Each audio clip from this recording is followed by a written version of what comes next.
Now here's the laws of wealth from 3 excellent sources. First is the Bible. Second is John Kennedy. Third is Zig Ziglar. That's good company. I'm happy Zig's here today. You're going to enjoy.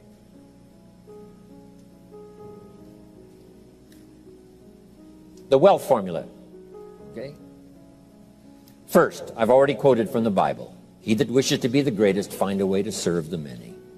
So that's the first key to the wealth formula. Service to many, finding a way. Now, some may have a wish to serve many, but you need a way. So you keep searching till you find a way, because if you search, you will find a way to serve more and more so that your life will be greater and greater. The second, John Kennedy's inaugural speech. Here's what he said. Don't ask. Don't we wish that was the current political philosophy? Where is John Kennedy? John Kennedy said, don't ask what the country can do for you. No matter how poor you are. Don't ask.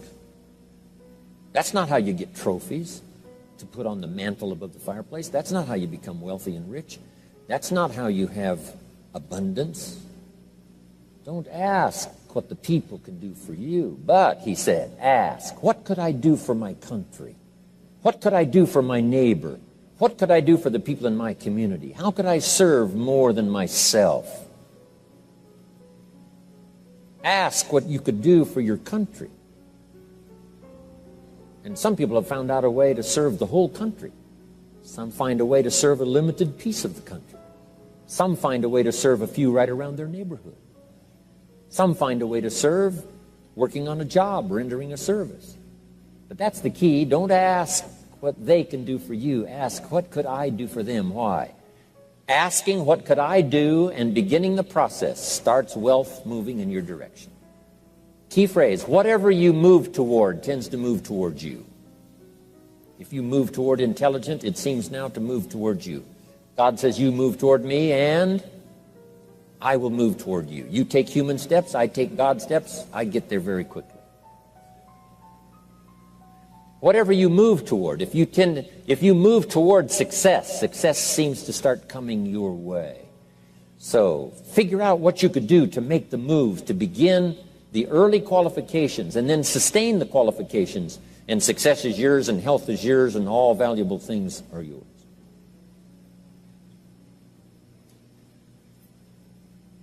Now the third, of course, is Zig Ziglar, and I'm going to borrow. Hopefully he wasn't going to use it today, so I get to borrow it. Zig's got the best formula put in layman's terms I've ever heard. If you help enough people get what they want, you can have everything you want. Help enough people get what they want, you can have everything you want. When I first heard that, I underlined the word everything. And guess what I did? I went for it. If you help enough people get what they want, you can have everything you want. Here's another way to put it. If you help enough people get what they need, you can have everything you need. So you don't supply your need by concentrating on your need. You supply your need by concentrating on the answer, by the deserving, helping enough people. This weekend is another part of my life. Sharing, helping, translating my experiences by the best language I can choose, as awkward as it sometimes seems. Words are clumsy sometimes when you try to express what's going on in your head, let alone your heart.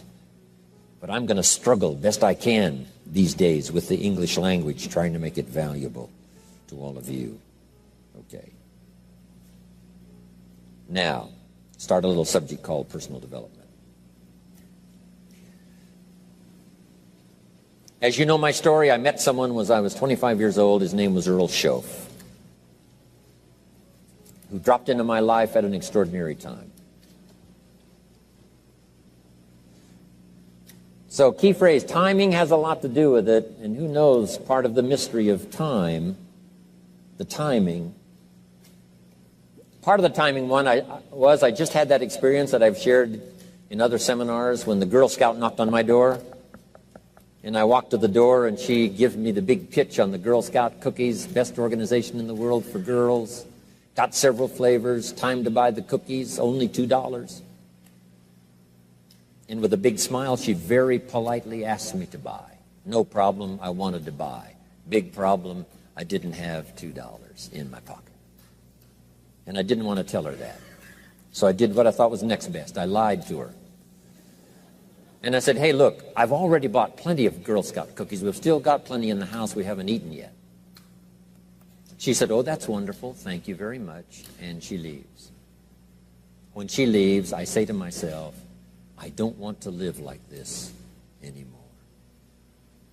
I mean, how low can you get lying to a Girl Scout? I mean, that's low down.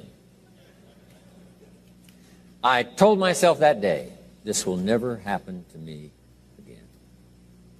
One of those experiences. It's called like life-changing. I said, I'm going to search till I find better opportunities so my pocket won't be empty and the bank account won't be empty and I won't be so far behind on my promises to my family. And it was shortly after that I meet Earl Schoaf, who taught me how to be wealthy, who taught me how to change my life. So who knows what the connection is, right? Someone says when the student is ready, the teacher will appear. You know, I don't know all the mystery of that. But anyway, it seems like some of those things uniquely happen. But it was Mr. Schoaf over a 5-year period before he died at age 49 who taught me some extraordinarily simple things. He only went to the 9th grade in school, never finished high school, never went to college, never went to university.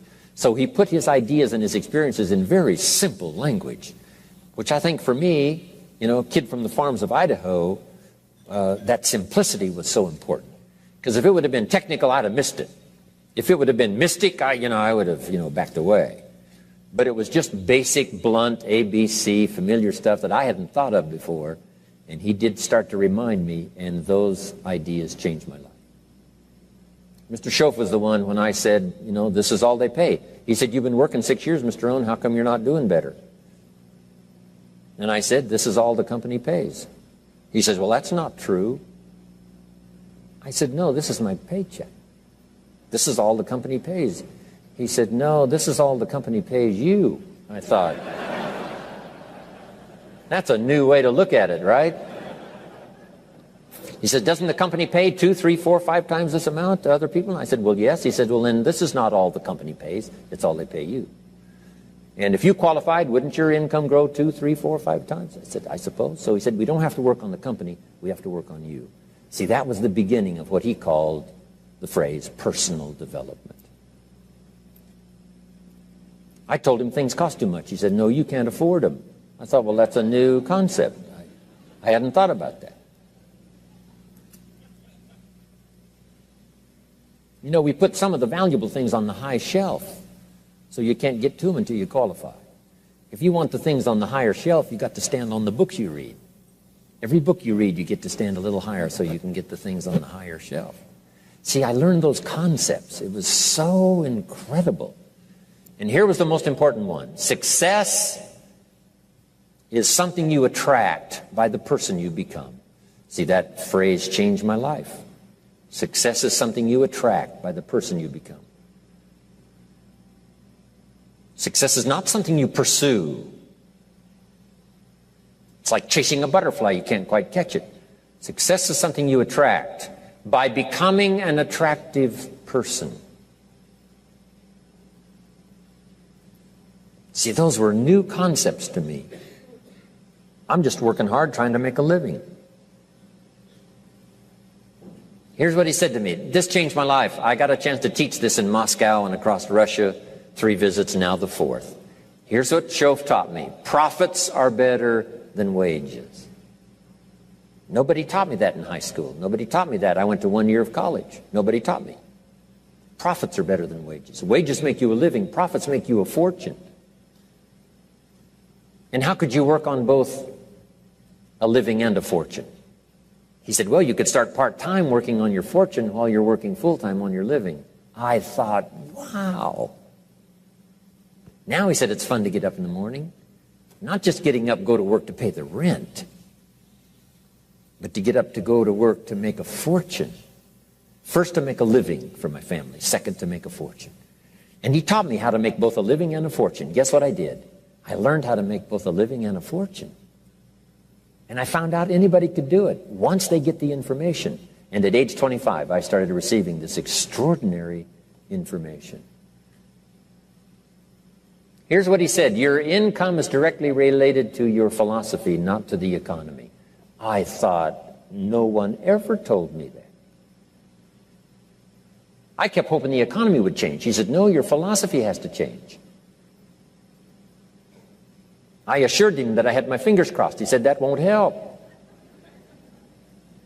Then what could I do to change my income and multiply it by 2, by 3, by 5, by 10, and then multiply it by 10 again? What could I do? And he started giving me the disciplines and the process of learning the skills to change my life. This was an extraordinary man. Those were extraordinary times for me, life-changing in every manner that you can imagine, but very simple ABC concepts. Here's what I learned: not to search for the exotic until you've discovered the basic. And those basic philosophies that he shared with me during that time were life-changing, and he called it personal development.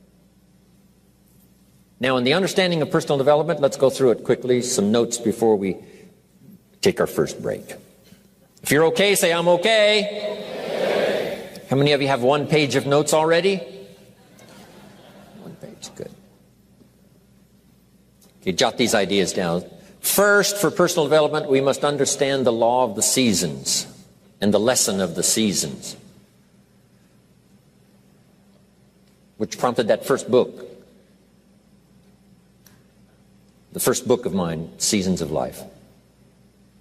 Here's the phrase: life in business is like the changing seasons. Frank Sinatra used to sing, life is like the seasons. Next phrase: you cannot change the seasons, but you can change yourself.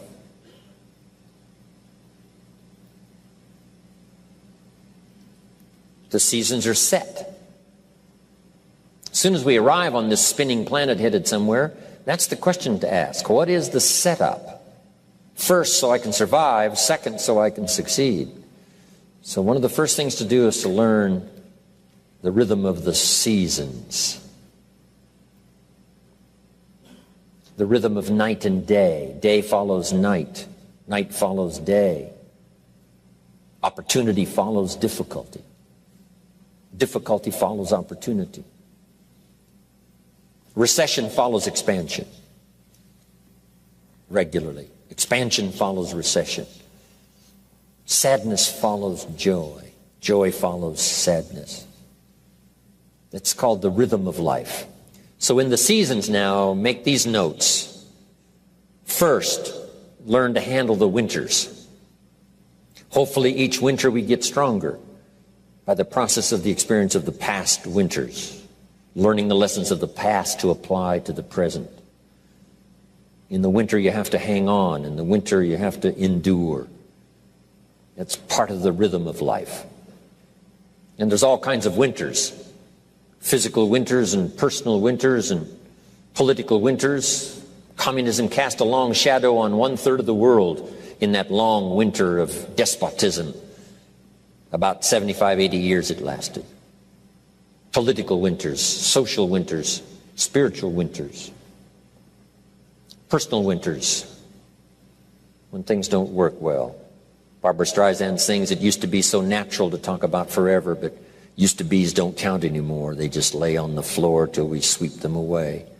You don't sing me love songs, you don't say you need me, and you don't bring me flowers anymore. A song of winter. But we're all acquainted with those experiences. But here's the key. You must just hang on in the winter. Make the note. It doesn't last forever. Some winters seem longer than others. Some winters seem tougher than others. Some winters are more critical and crucial than others. But here's the note. They will pass. The night can only be a few hours. As far as we know, there's never been a double night.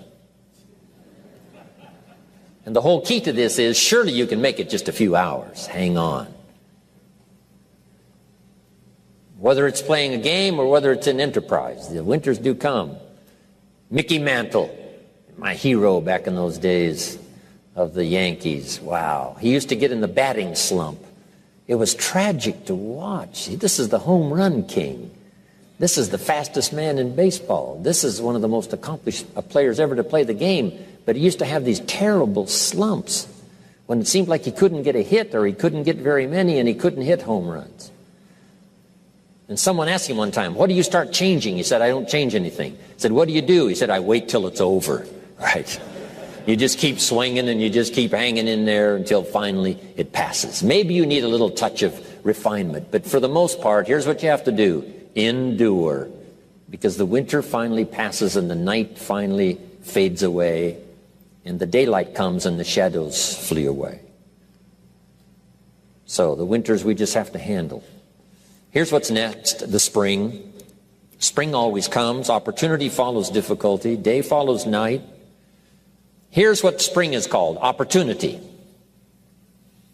Spring is not a guarantee. It's guaranteed to come, but it's not spring that guarantees the harvest. Here's what you must do. Use the spring to your best advantage. And you've got to hurry because spring is usually not very long. The short season of spring reminds us of urgency. If you want a full harvest, come harvest time, you've got to take advantage, but you must do it quickly. Spring is the opportunity to meet someone. Sometimes you have to do it quickly. Here's a person, you say, be nice to meet that person, but before you get a chance to say hello, they're gone.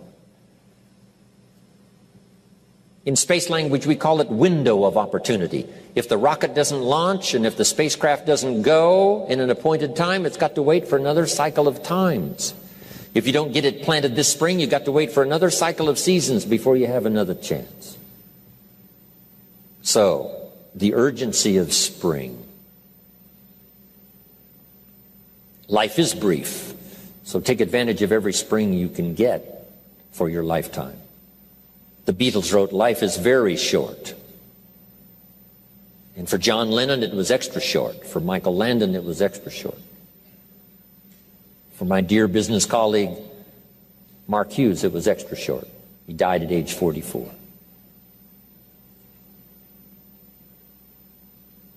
So, it's brief. Bill Bailey reminded me, it's easy to say I've got 20 more years. But here, that sometimes fakes you out, saying I've got 20 more years, meaning it looks like you got a lot of time.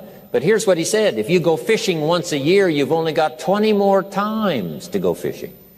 Not 20 years to go fishing, 20 times. So you've got to make each time count when the opportunity comes, each time. So take into account the brevity of life. My father lived to be 93, but it seemed so short. I kept asking for another 10 years, another 10 years, and finally, it ran out. But 93 is not bad, but it still seemed short. So it is short. So pick up the urgency of spring now. Knock on every door to find the opportunity. Search and search till you find answers for your future. And do it quickly, because spring is short. What if you asked a farmer to go bowling in the spring? He would say, insanity. You can go bowling in the winter, but you can't go bowling in the spring. Good note to make. What to do in springtime.